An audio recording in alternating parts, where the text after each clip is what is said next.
All the commandments that I am commanding you today, you shall be careful to do, that you may live and multiply, and go in and possess the land which the Lord swore to give to your forefathers. You shall remember all the way which the Lord your God has led you in the wilderness these 40 years, that he might humble you, testing you, to know what was in your heart, whether you would keep his commandments or not. He humbled you and let you be hungry, and fed you with manna which you did not know, nor did your fathers know, that he might make you understand that man does not live by bread alone, but man lives by everything that proceeds out of the mouth of the Lord. Your clothing did not wear out on you, nor did your foot swell these 40 years. Thus you are to know in your heart that the Lord your God was disciplining you, just as a man disciplines his son. Therefore you shall keep the commandments of the Lord your God, to walk in his ways and to fear him.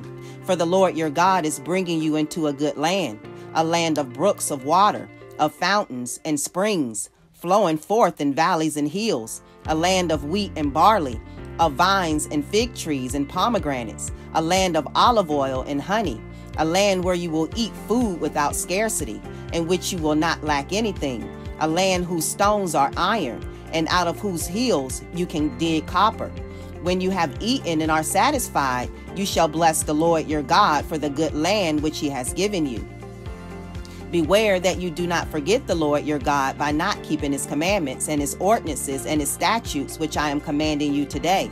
Otherwise, when you have eaten and are satisfied, and have built good houses and lived in them, and when your herds and your flocks multiply, and your silver and gold multiply, and all that you have multiplies, then your heart will become proud, and you will forget the Lord your God, who has brought you out of the land of Egypt, out of the house of slavery.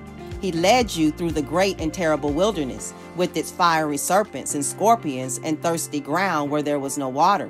He brought water for you out of the rock of flint. In the wilderness he fed you manna which your fathers did not know, that he might humble you, and that he might test you, to do good for you in the end. Otherwise you may say in your heart, my power and the strength of my hand made me this wealth.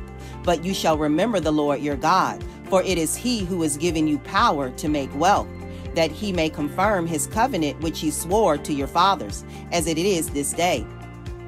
It shall come about, if you ever forget the Lord your God and go after other gods and serve them and worship them, I testify against you today that you will surely perish.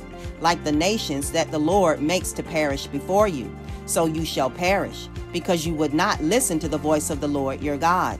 Deuteronomy 8. Hey, hold on. Yahushua wins.